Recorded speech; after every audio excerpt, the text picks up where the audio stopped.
Shri Krishna Chaitanya Prabhu Nityananda Shri Hare Krishna, Krishna Krishna, Hare Hare, Hare Rama, Rama Rama, Hare Hare. This seminar is titled Realities of Life in ISKCON Today and Looking to the Future. In brief, Realities of ISKCON Today. Russian, please.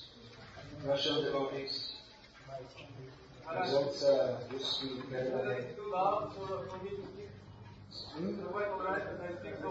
You have to speak a little louder, otherwise другие русские преданные will not understand.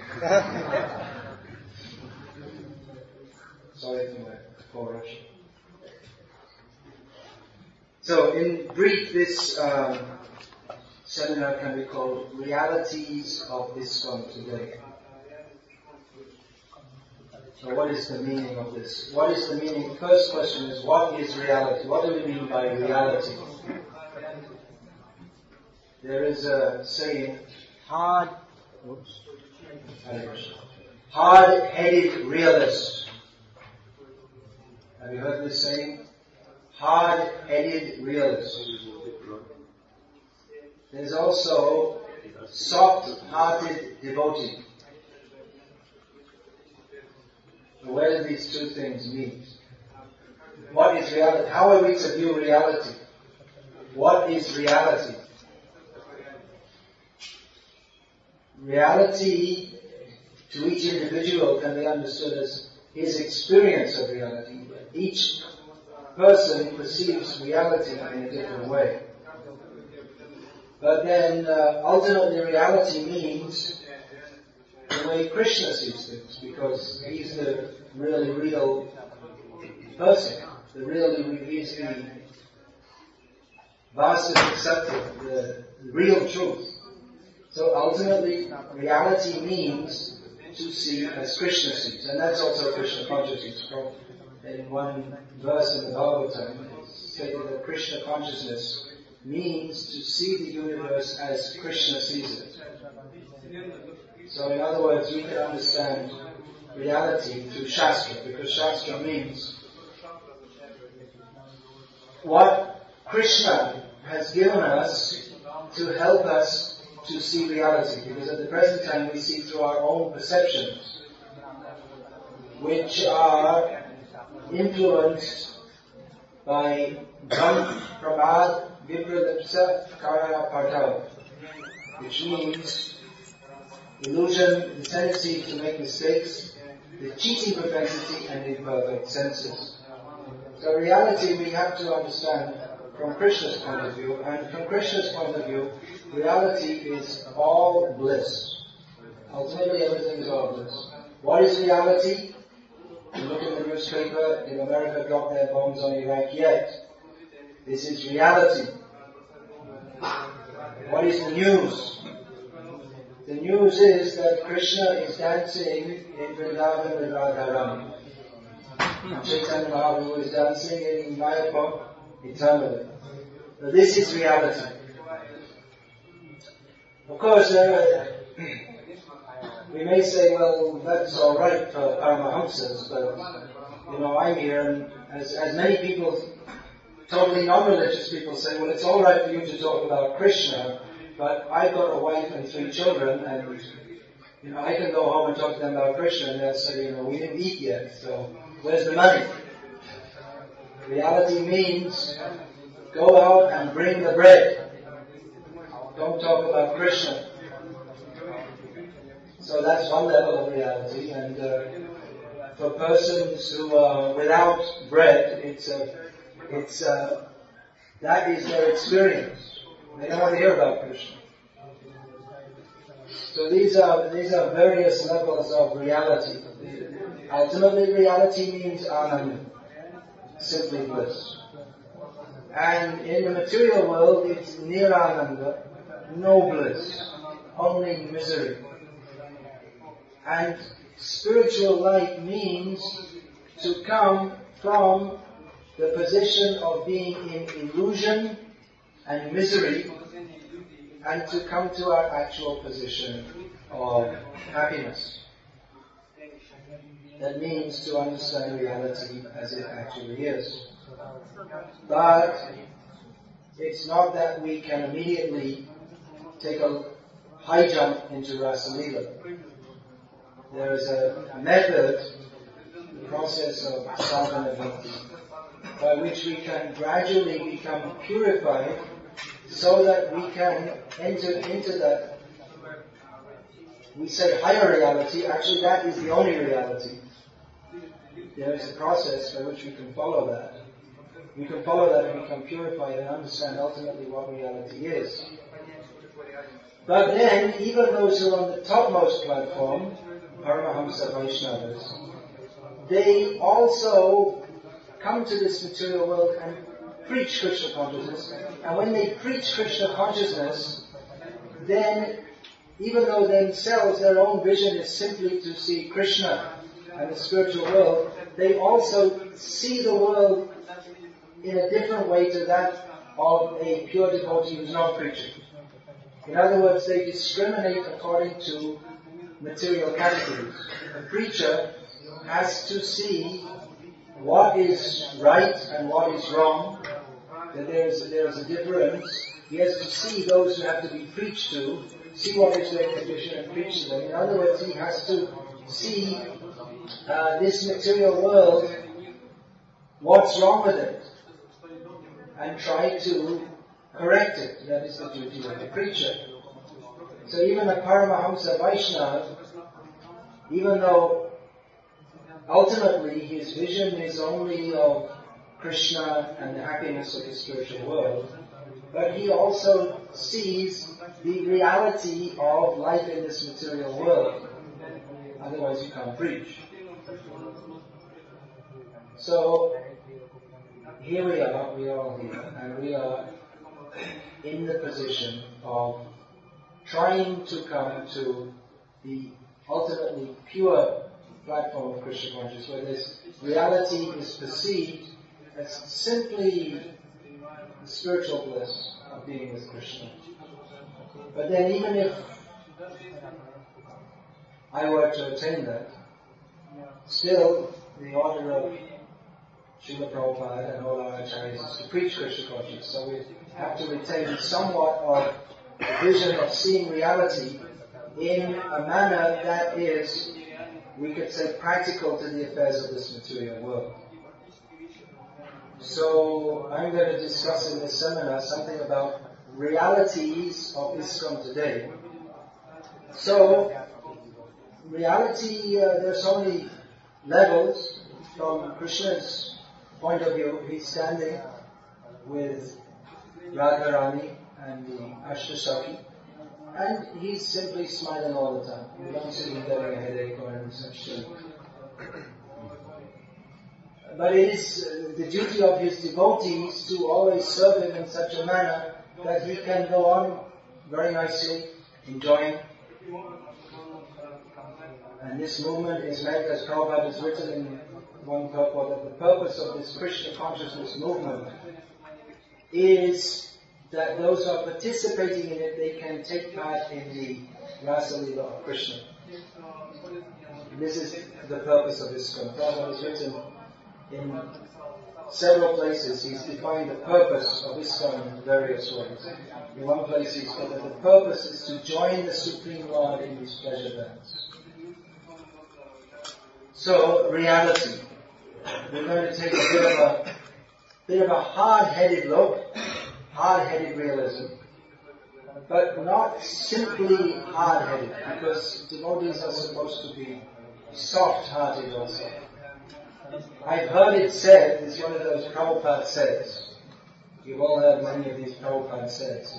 I've heard that Prabhupada said, I'm not sure if he said it, but even if he didn't say it, it's repeatable because it's an interesting outlook on reality.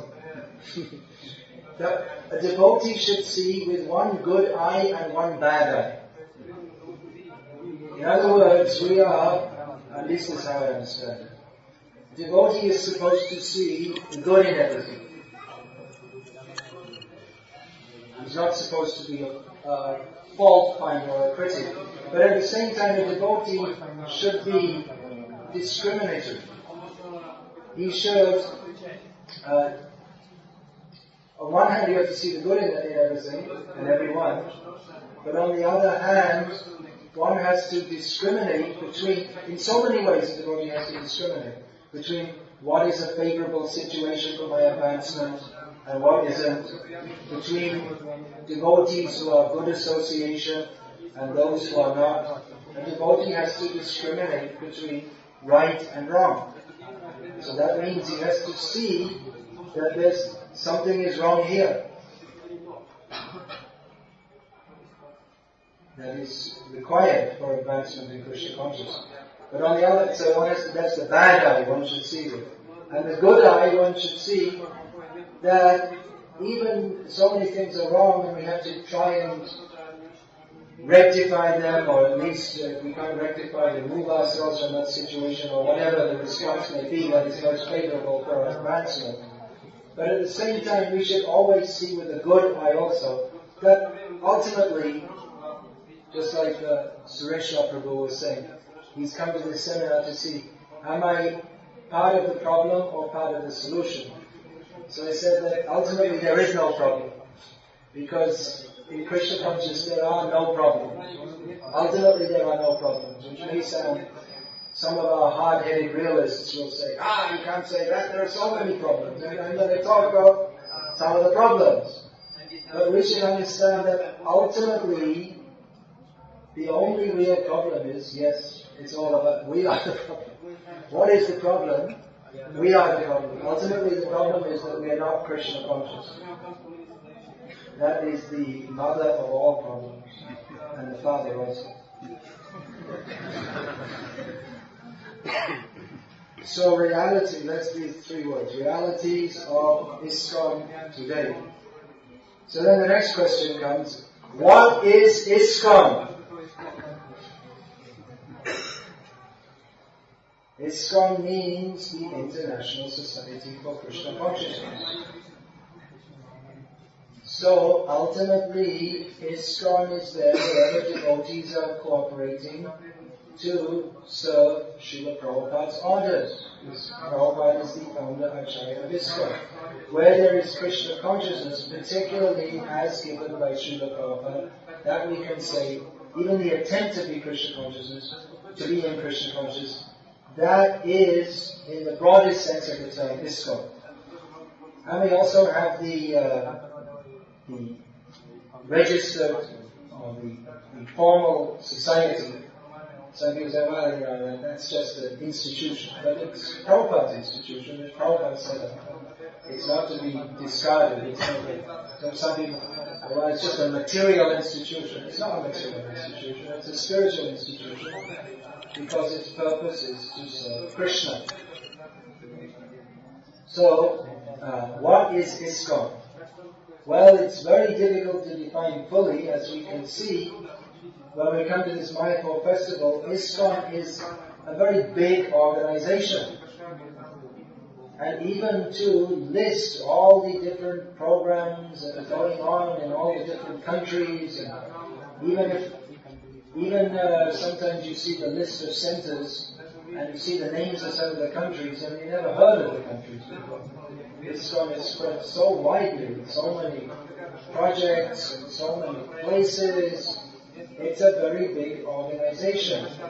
So what each individual devotee in ISKCON considers to be ISKCON may be different. I mean, I see devotees here from Russia, devotees here from Dubai, from India, from USA. You look here, and it's quite nice to see more devotees from America this year.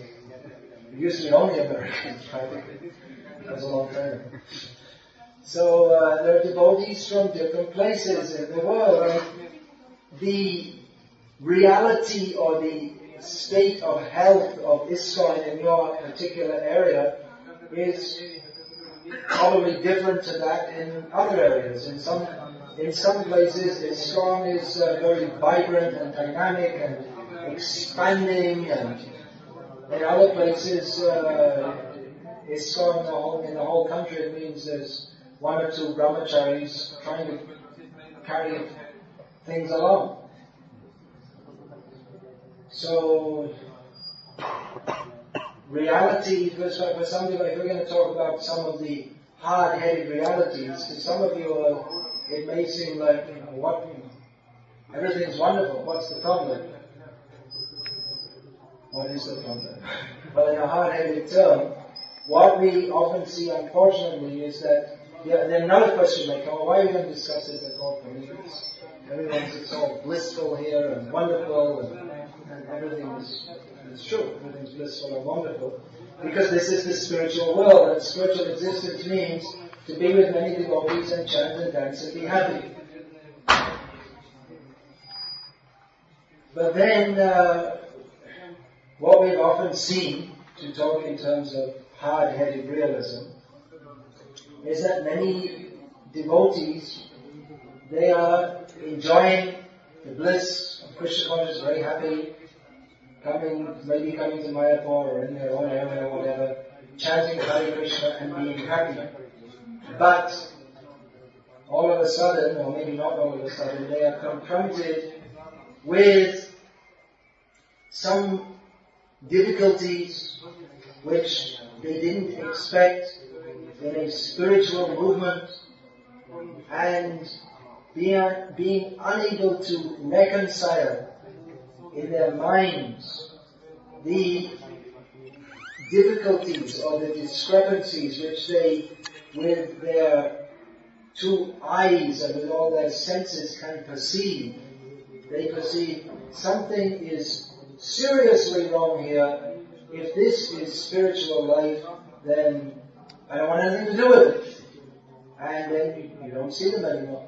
And ISKCON goes on, or they may say, it's not ISKCON, it's gone. You can't translate that in Russian very easily.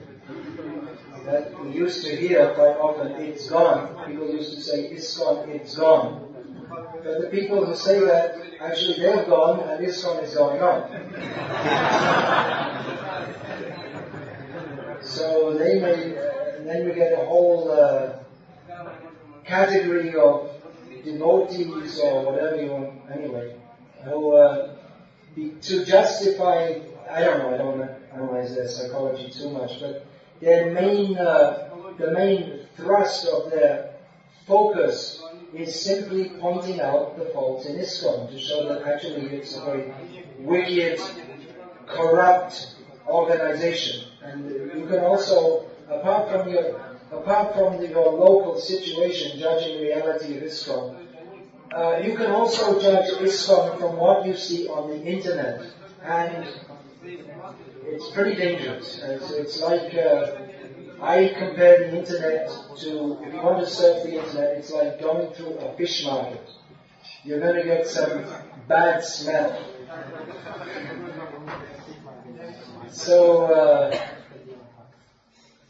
there are people who their whole meditation is how to prove that the leaders, especially the leaders of ISKCON, are all actually demons whose only motive is to dupe the persons under them.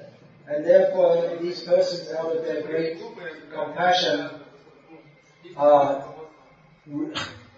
transmitting reality to you, that actually you are being cheated. You should not be in this way. So, just a few minutes ago, we were talking about reality of being Krishna dancing in Rasa Leela, and now we have come to the terrestrial reality, or the down-to-earth reality, of considering, well, there are some, apart from the dancing and chanting and being happy in ISKCON, there are at least some persons who would have us believe that ISKCON is basically an evil organization. And if we are to consider their accusations, we will find that many times the accusations or the allegations are not without truth. If we examine not only with the good eye but also with the bad eye, we'll see that there are, again from the terrestrial point of view, there are many problems in our society. Our society, yes. Krishna's society, Prabhupada's society, and it's our society. We are taking part in this movement and we are also part of it. It's those who give their life to ISKCON, we can say this is our movement also. We're all in this together. So we're going to discuss realities of ISKCON today. Yesterday, all my troubles seemed so far away. Now it seems that they are here to stay. I believe in yesterday. See, I also come from the same background as you. I only sit on a big chair, but I come from the same schoolroom as you come from. So these are words of whisper, words of wisdom.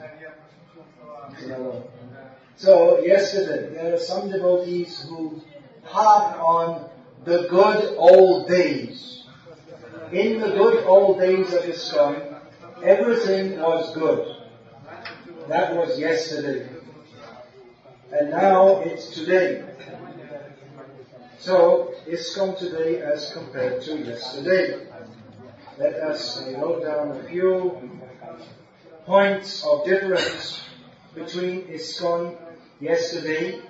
We can say in the good old days, that means when Prabhupada was here.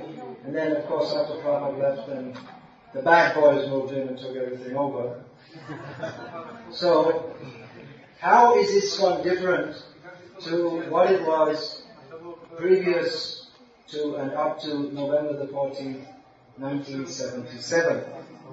So ISKCON is different in various ways, and maybe some of you can suggest some points that I didn't think of in making this little synopsis. Here are a few points I thought of. One way in that ISKCON is different to in 1977 is that it's a lot bigger. There are many, many more members of ISKCON, and ISKCON is spread widely in many countries. For instance, in Russia, we never thought, decided, hardly any of us, very proud of that within our lifetimes we didn't expect Krishna consciousness to spread widely in Russia, for instance. But not only, so many countries. Actually, when Prabhupada departed this world, this movement was not spread nearly in many, many countries. It wasn't spread, it was still in a very, what do you call it, germ stage, what's the word? Embryonic.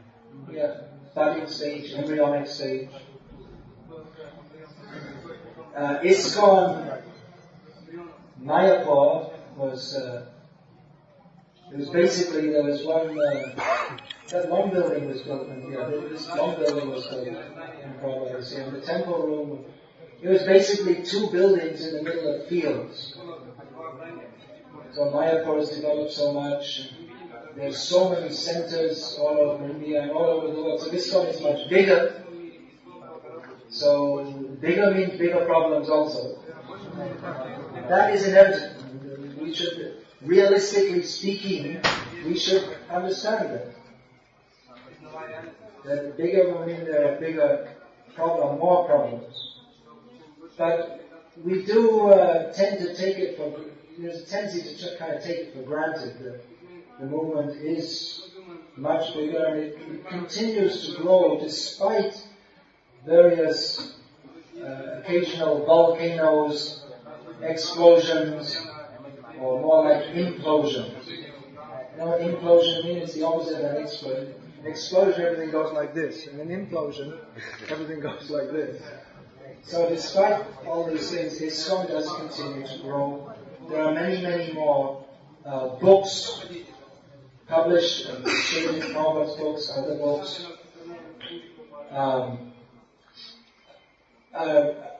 Of course, this could be said to be a subjective, what I'm going to say now could be said to be subjective, but it's not unreasonable to say that devotees are more mature now. You would expect that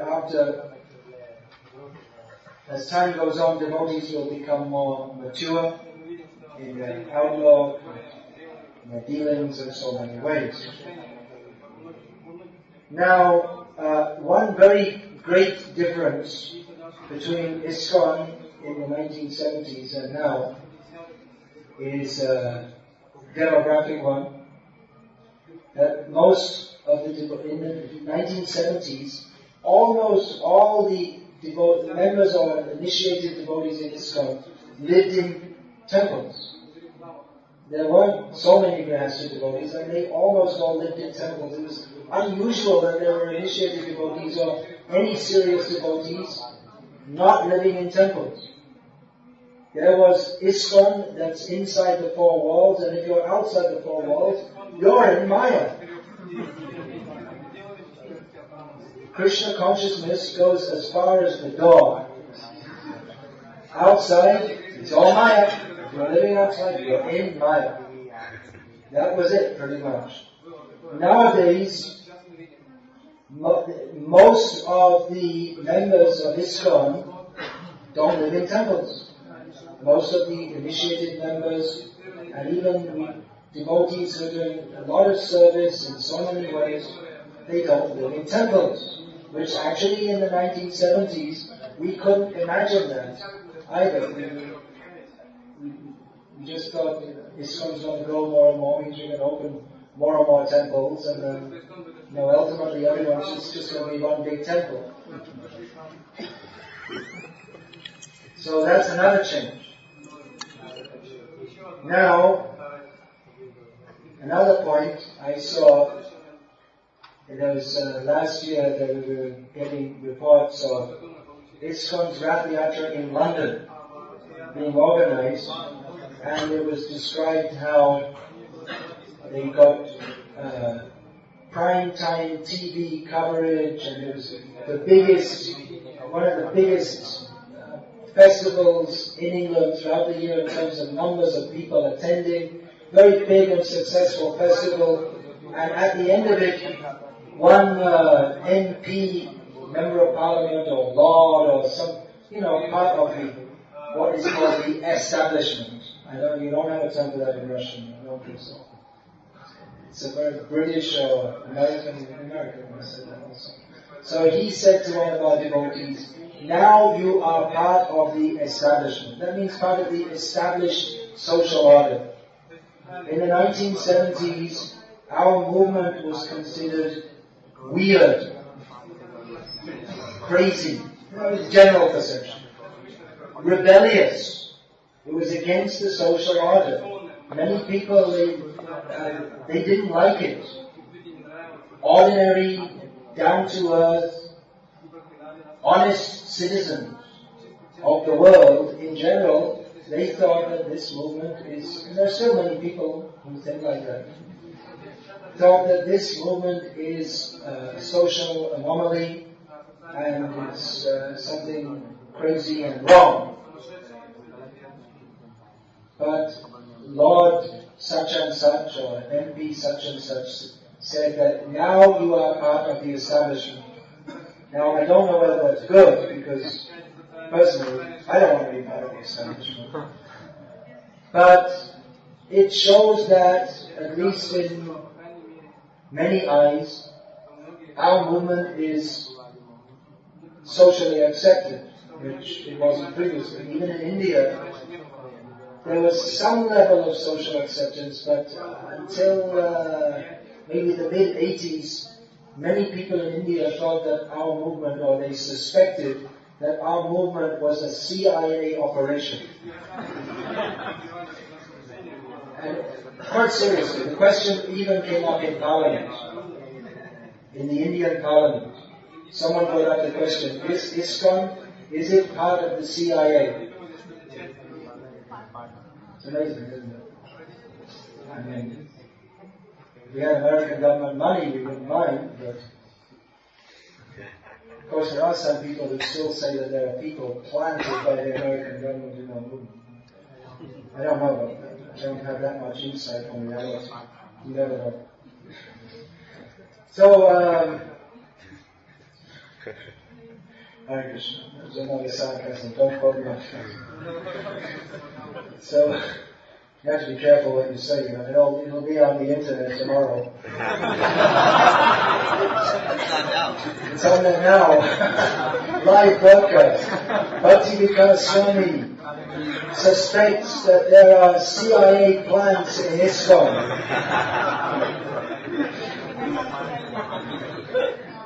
Okay, so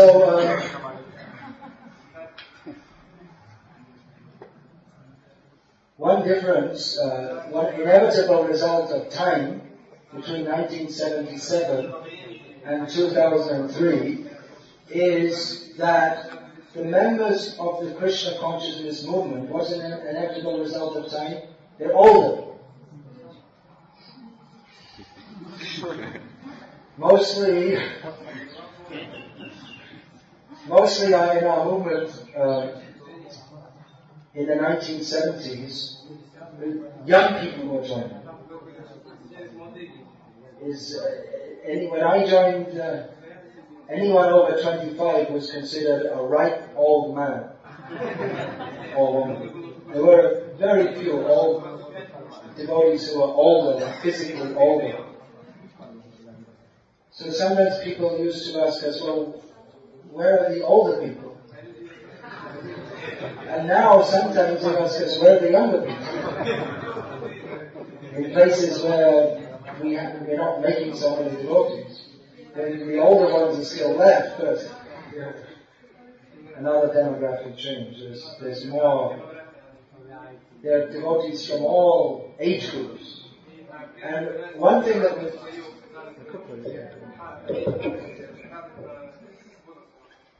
more intelligent. So, one very wonderful thing that we're seeing, which again we couldn't have imagined very much in the good old days, is that people of all age groups are taking to Krishna consciousness very seriously. And we see in all parts of the world that people, even in the old, which we couldn't imagine previously, that they're taking to Krishna consciousness. So these are some more changes. So I was saying the public acceptance has increased. Devotees are no longer seen so much as being weird. Unfortunately, in some places, not only are they no longer seen as weird, but they're no longer seen at all, hardly.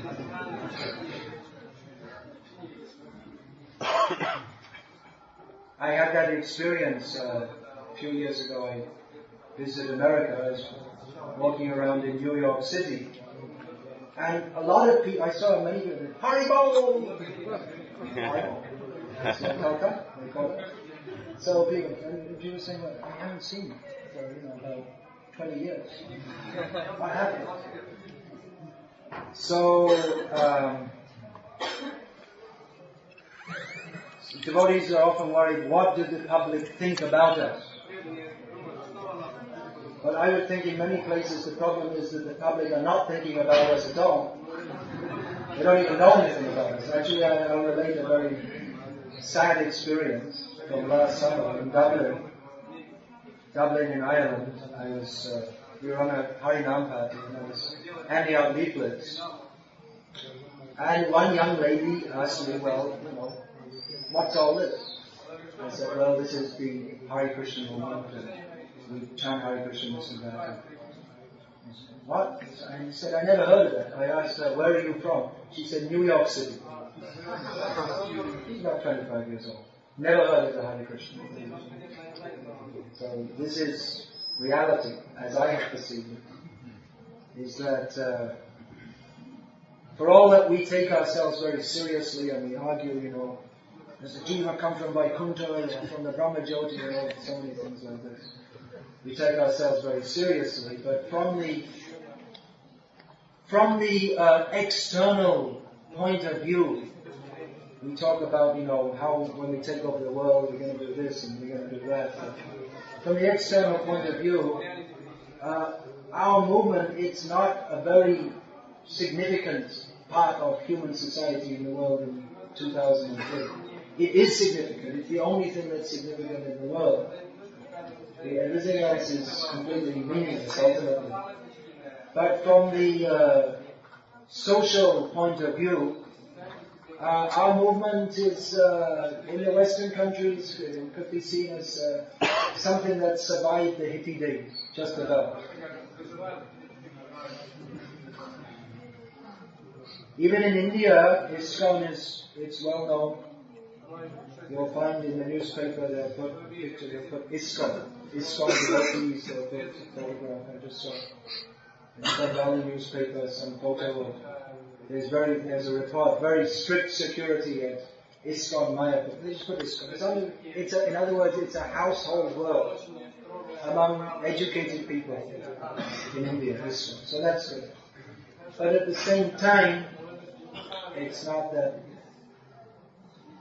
our movement is very influential in influencing government politics or any such things. Not to say that we can't be, but at the present time, our movement from the external point of view, as it was in 1977, even though it's better accepted, we haven't really impacted upon the current affairs of the world, or the ongoing way of life of the world. Not in a. Of course, we have done in as much as that. Actually, in subtle ways, our movement has been and is very influential. For instance, we'll find that in the American psyche, the concept of karma has entered, which it wasn't there, say, 30 years ago. The concept of karma wasn't even known to most people, and people had any interest in it, or if they believed in it, they were considered weird. But nowadays, it's in the English dictionary, and it's in the English dictionary. It's a commonly used word.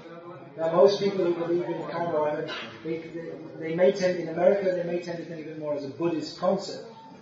Somehow or other, a lot of the preaching that ISKCON has done has gotten sidetracked into Buddhism, but the Buddhists, they're not preaching in the way, the very idea. I would say this is coming mainly from the distribution of Prabhupada's books.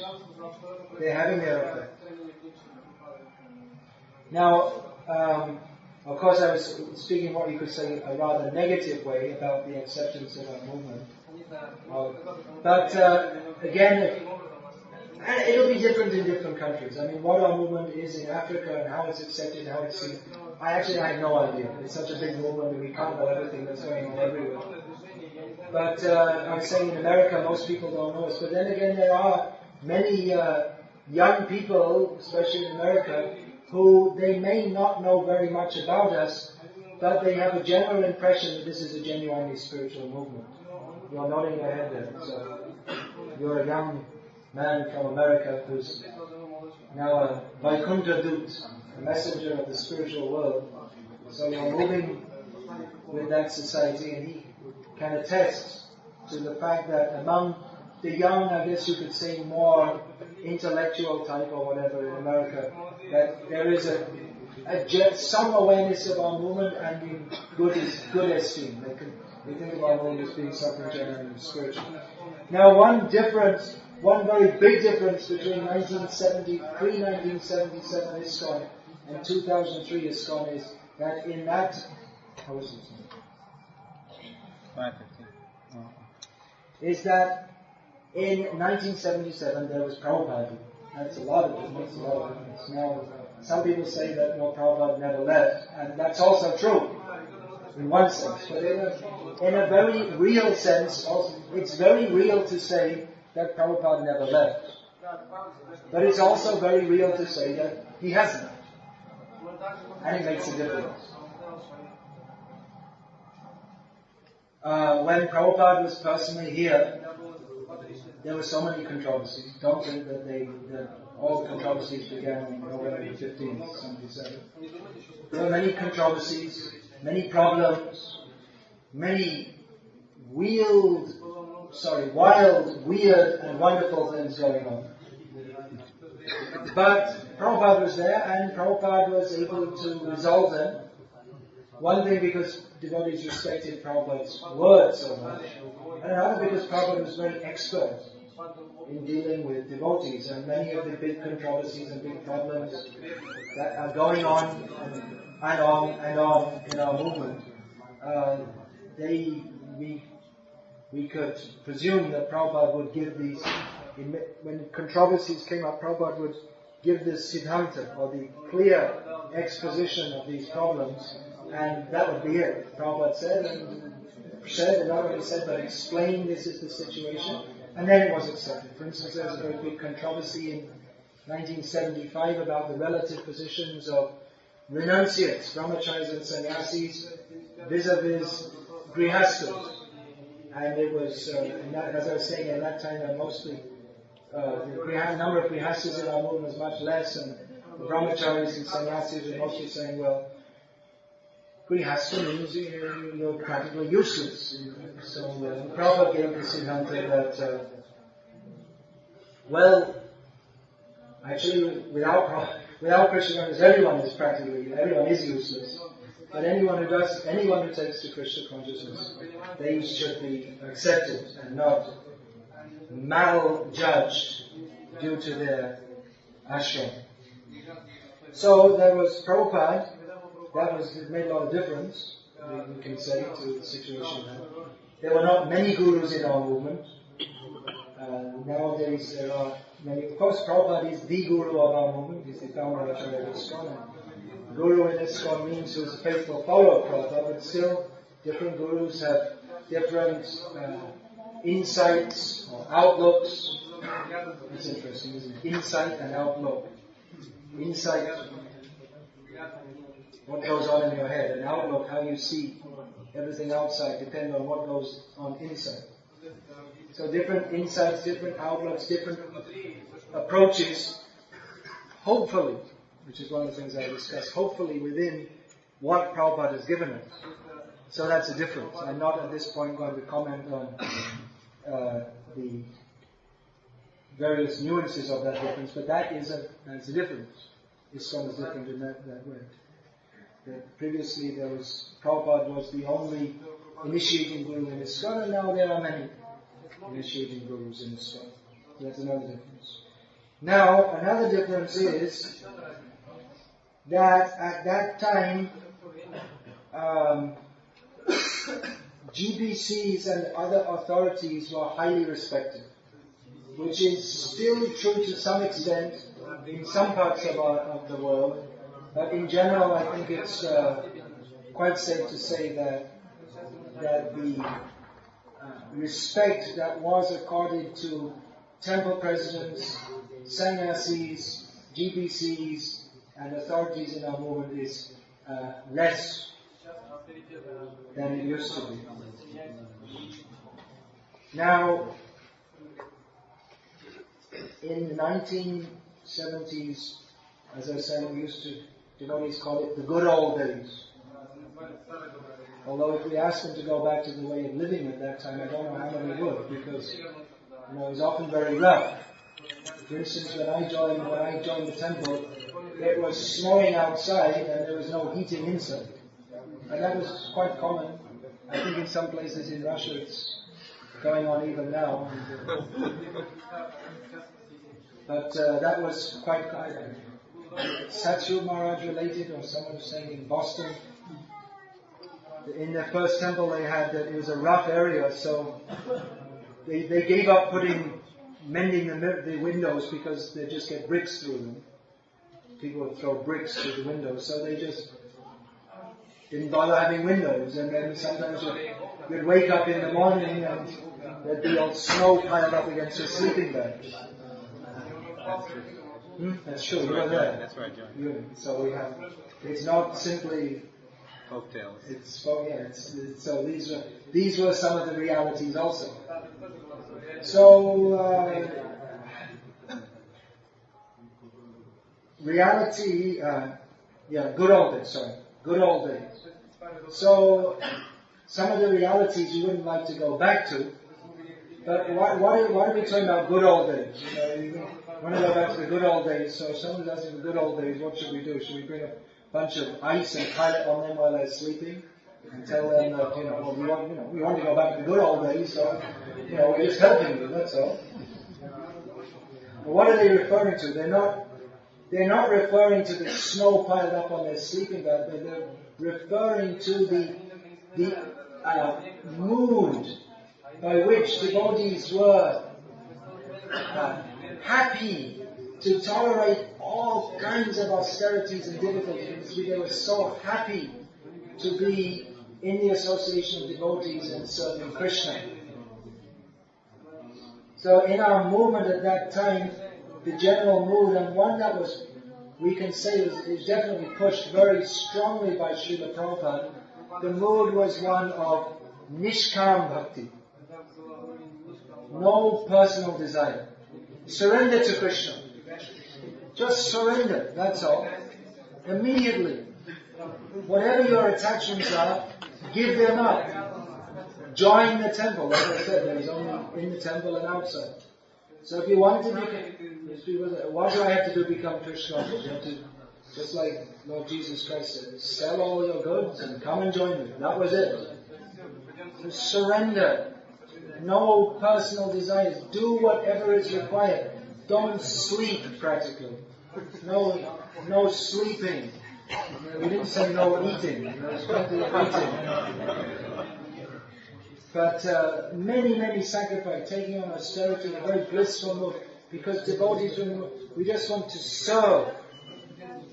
I would say that is the general mood. Of course, reality eventually impinged upon this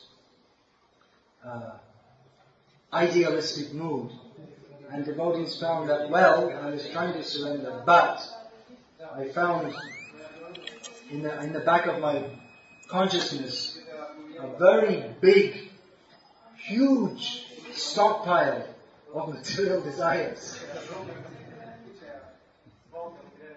So maybe realistically our movement has come to accept the fact that, well, we're not all going to become Paramahamsas immediately. And therefore there is consideration of family life, and family life having children, and then some not, as is sometimes said, artificially trying to be fully certain, but maybe taking a little slowly. In other words, that mode of nishkam, or just full surrender, that has become, maybe we can say realistically or pragmatically, that has become mixed up with, or we can say there is also a mood of sakama bhakti, that devotees are performing devotional service, but even though their ultimate aim is, or hopefully should be, to become pure devotees, also recognizing that I'm now at a particular stage, and I have to, while aiming for the highest stage, also take note of the fact that I'm at a particular level. I have to act at that level and try to gradually become purified, which is accepted within Vedic culture. This is varnashram, that one accepts what is his present position, aims for the highest reality while acting within his present position. So Prabhupada is always talking about varnashram, and this varnashram is to recognize the reality of our present ineptness or our present imperfection. So devotees are hankering for the good old days, but practically speaking, that mood of vibrancy which comes when all the devotees are simply trying to surrender at every moment. Of course, every devotee should try to do that, but if one is in a family situation, has to support children and all these things, then note that the desire to fully surrender shouldn't be there, but it also, practically, it has to be mixed with some pragmatic adjustment to the material world also. So it may be overly idealistic to expect that a movement can maintain at an extremely high level of vibrancy and full surrender forever, because it's just not so easy for everyone to be fully Krishna conscious immediately. So the freshness, at that time Krishna consciousness was a new movement, so anything new generally it's very fresh and new and exciting. So now our movement it's not as new as it used to be. Krishna consciousness is intrinsically fresh and exciting, but at the same time practically our movement has developed. It's bigger, it's an institution, it has rules and so many things. So we'll talk about that later also, hopefully if we have time. We have another 3 days. So the institutionalization of our movement has naturally tends to put some, the tendency is for some dampener to be there. Now in our movement, in 1977, there was no influence of the Gaudiya Math, or Gaudiya Math practically it wasn't a factor. Ritvikism, there was no poisoning controversy, there was no changed books controversy, and so on. Now, I would say, this is maybe more of a subjective statement, that our movement has become influenced by various things that Prabhupada didn't teach us. It has become influenced by modern academic ideas, pseudo ragamag.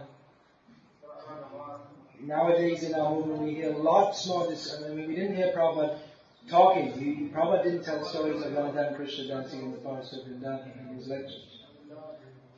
So these things are there, whether it's good or whether it's bad. Others, or we may discuss that, whether it's good or bad or somewhere in between. But that is a factor. Our movement is there are various influences upon our movement, or various ways of various moods which were not there.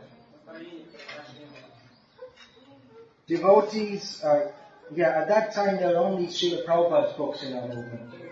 Now there are many, many other books, which some people say, well, there should only be Prabhupada's books. I don't agree with that, because I'm writing books also. And apparently Prabhupada had said that my disciples will write purports on my books. And writing is a natural function. Writing is kirtan, writing about Krishna. So it's going to go on, and it's a sign that there are so many books being written, even if they're about various polemic subjects. It shows that there's some vibrancy and life and intellectual life in our movement.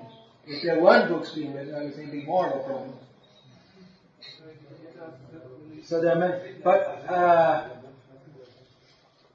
a result, or is it a result, or it's you could say a supervening effect, which means that it's not necessarily a result of, but it is there. That there are so many things to read that devotees often they don't read Prabhupada's books so much.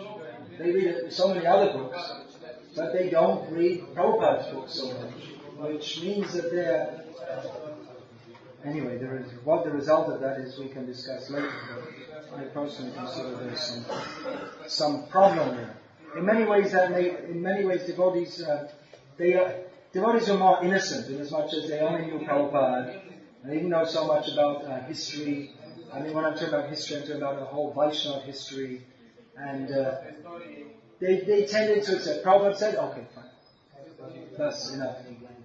Nowadays, Prabhupada, you'll find devotees arguing, and Prabhupada said this, but he meant something else, or this and that. We're not as innocent as we used to be.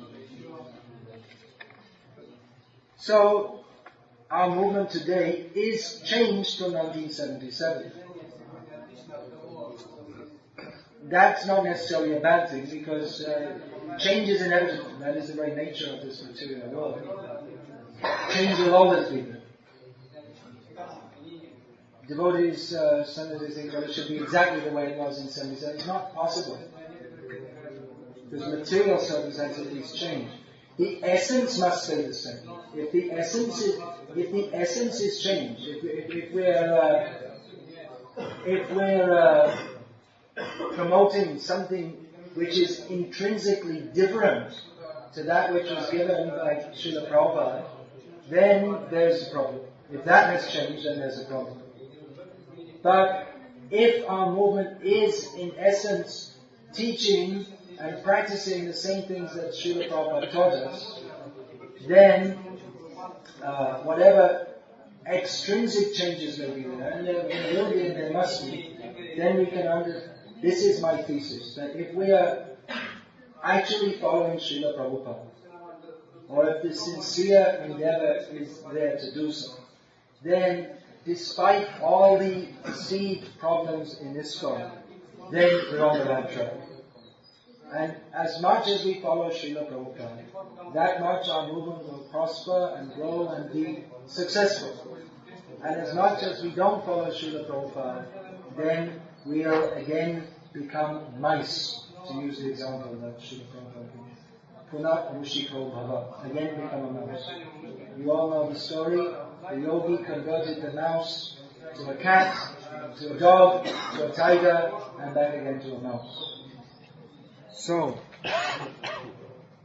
these are some of the differences. I have a lot of things to discuss. We have another 3 days to do so. I want to give some time for discussion, and this discussion go on and on and on. Now that question, why am I bringing this up? The question may come, why am I bringing this up with God for me? I'm just supposed to chant, dance, and be happy, and we can be miserable all the rest of the year. If we want to be miserable discussing it, why don't we just ignore all these? I mean, we just leave it. Just reality means to be with Krishna. Here we are in the Dham with Krishna. So that we can say that's the ra approach. Devotees of ra, everything's fine, everything's wonderful, there's no problems. That's one kind of approach. And the other is the na approach. No, everything's wrong. Everyone in ISKCON is corrupt. It's all bogus. And it's all demons and so on. So those are 2 extremes. But neither approach is very satisfying to an intelligent person. Devotees are supposed to be intelligent people. We don't want to be a cult in which people just blindly follow.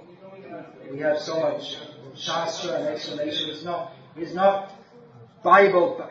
I believe in the Bible. And then God has given us intelligence and He's given us Shastra, both. So we're supposed to use our intelligence to understand what is said in Shastra, how to apply that to all situations in this material world. And an intelligent person can understand that in any attempt to be any spiritual attempt in this material world, there are going to be problems. As Prabhupada said, don't expect utopia. Sometimes we read in the books that devotees are kind, compassionate, humble, meek. We think, and everyone's just... Often we find when devotees first come to Krishna consciousness, they're very naive, and they think, everyone's just a complete, pure devotee. And then they find out that, it's not 100% true in all respects, and then they may become disillusioned. This can happen very quickly, People come to Krishna consciousness, they go away and they never really take it up. It can even come after many years of practicing Krishna consciousness.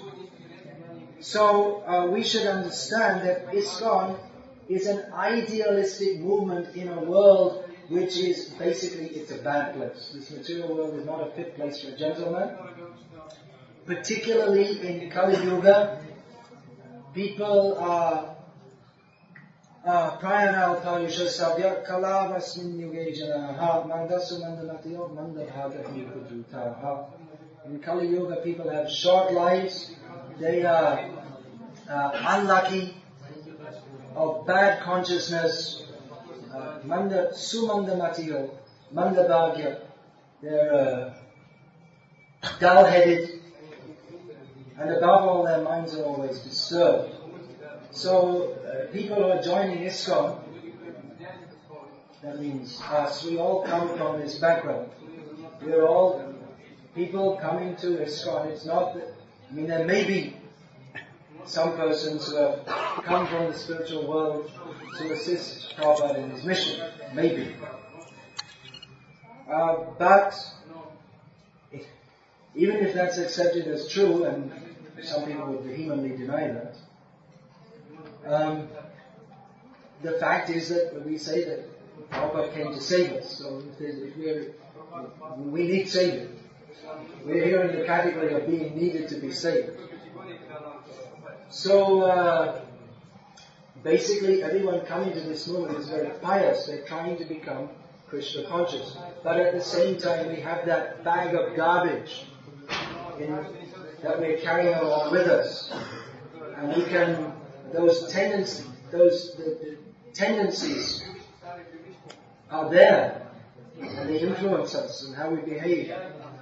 So ISKCON is an idealistic movement in a far from ideal world. Therefore we should realistically not expect or demand utopia or think that everything in ISKCON is rotten, because what I perceive of it isn't what you would expect or what I would expect from seeing a movement with such high principles. So this is realistic. This is a useful realism to understand what is the essence of ISKCON. The essence of ISKCON is pure devotional service. And if we look, if we interact with ISKCON in a certain way, we can find so many bad things and conclude that it's all rotten. If we interact with it in another way, we can become pure devotees of Krishna. Because despite all the difficulties, although some would contest this, despite all the difficulties, ISKCON is not gone, it's going on. And there is the opportunity to become a pure devotee of Krishna by taking advantage of the facilities that ISKCON offers. And facilities doesn't mean simply the buildings, but it means the opportunity to associate with devotees and engage in Krishna conscious activities. So, the example is given by Rupa Goswami Prabhupada in his Upadeshamrita. He's giving in another context. He gives the example of the Ganga, which is a supremely pure river. Ganga is so pure that if you bathe in the Ganga, you become purified internally and externally. At the same time, it is seen that in the Ganga there is mud and foam. But as Prabhupada describes in his purport, an intelligent person, he sees the mud and the foam, but he just clears it away and takes his bath. He's not overwhelmed by the presence of the mud and foam. He doesn't say, I came here to take a bath, but it's all muddy and foamy, so if I take a bath here, I'll just get more dirty. But he thinks, no, let me just clear this away and take my bath and I'll become purified. So the opportunity is there to become purified. There's always a gap between the ideal and the real. There's always a gap between idealism and pragmatism. One should not simply be a sentimental idealist because he will be disappointed. and then he'll go away and lose the opportunity to attain the ideal, which is pure devotional service, which is obtainable by those who pragmatically understand that we are within the material world, we're in a movement which is aiming at the ideal, but realistically speaking, there may be various problems, some of them very severe. But despite that, we should take advantage of the opportunity offered and go on to become Krishna conscious. So I'll finish here today, and we can have a few minutes of discussion. I'm sure there are many, many things to be discussed. We're all, we can all see so many things which shouldn't be there, and how to deal with them, and this and that. We have a few more days, so we can discuss. Also, Suresh, I presume you wanted to say something? Please. Suresh Prabhu, you probably don't know unless you used to read the BTGs. You can recognize him. No farmer clothes. Suresh Prabhu is a pragmatic idealist.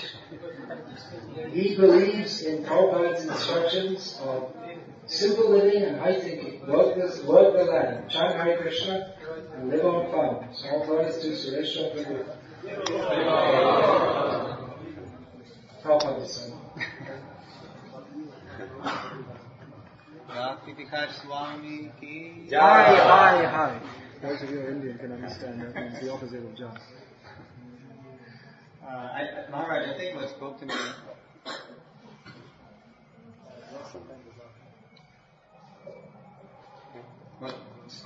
well, many things spoke to me. Many things spoke to me, but when you mentioned toward the end about we're just not sticking with Prabhupada's words, his books. And this really is so important because, as you mentioned, as the world changes, as we externally change, we need to stay grounded in what I like to call Vani Prabhupada, because what Vapu Prabhupada had a chance to show us was by Prabhupada's own admission. Oh, he said 50%, he said half.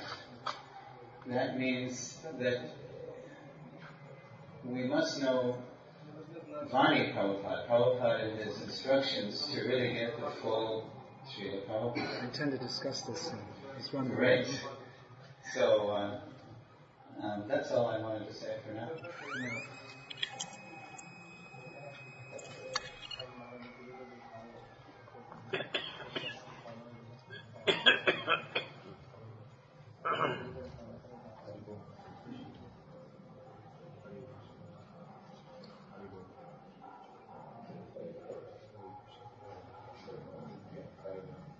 It was a very good point to see world. Is the sound coming? No.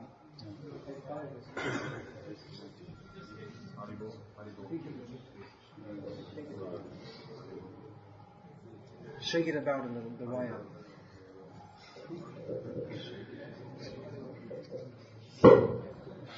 Hare Krishna.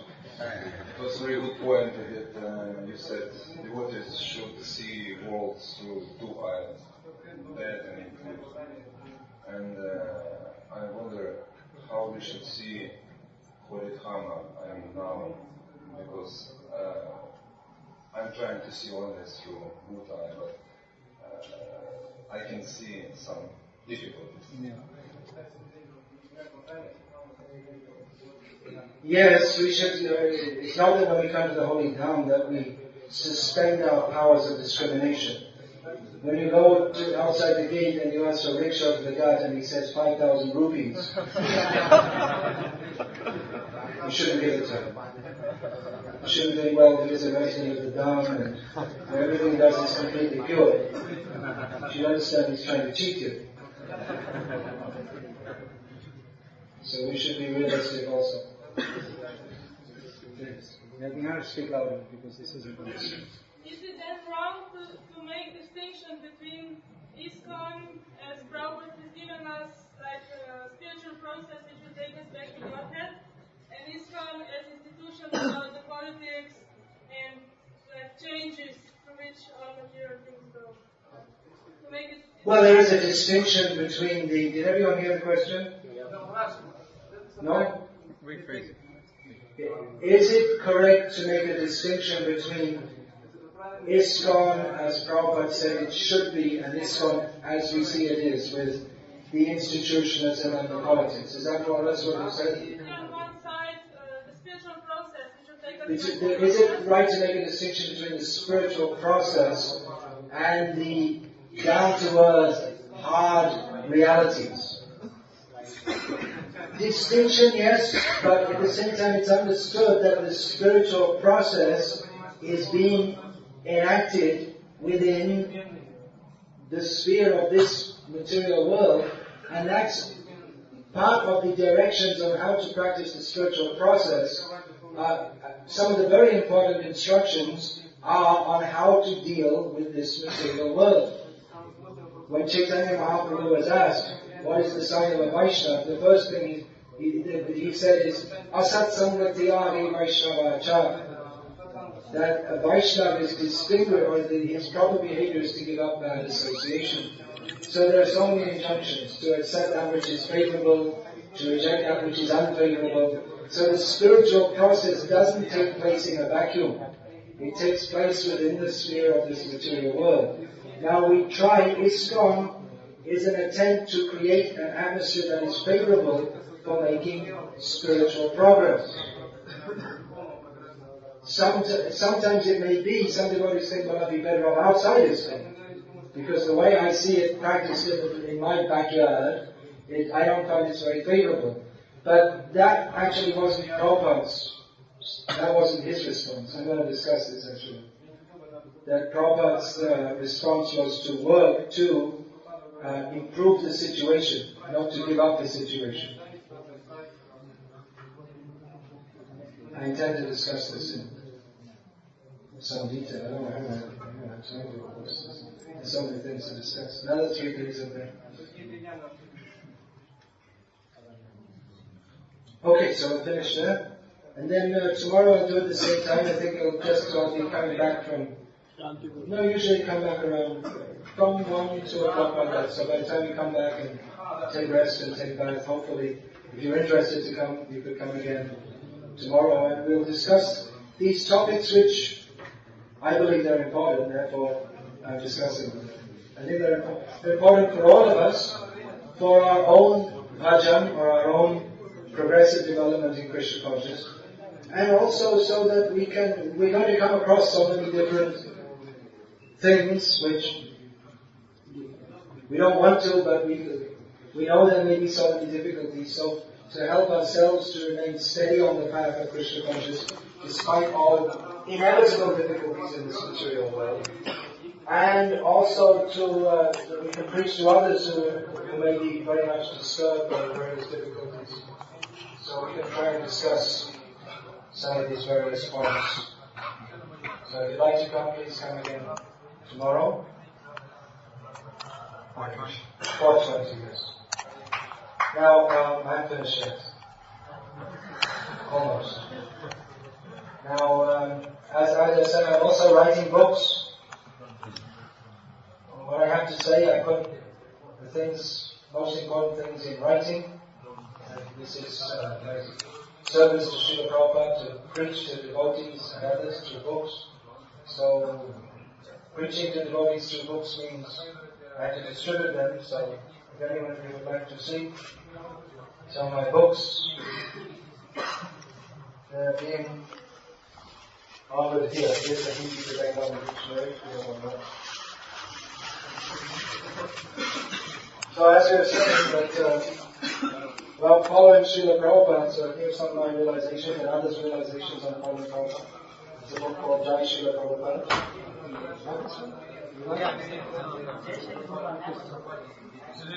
There are some other books, some translated Ramayana, Brahmacharya, Krishna consciousness. the Hindustani Krishna Conference, Message to the Youth of India, and various other books. So if you'd like to help me in my service to Srila Prabhupada, please take some of this. Hare Krishna.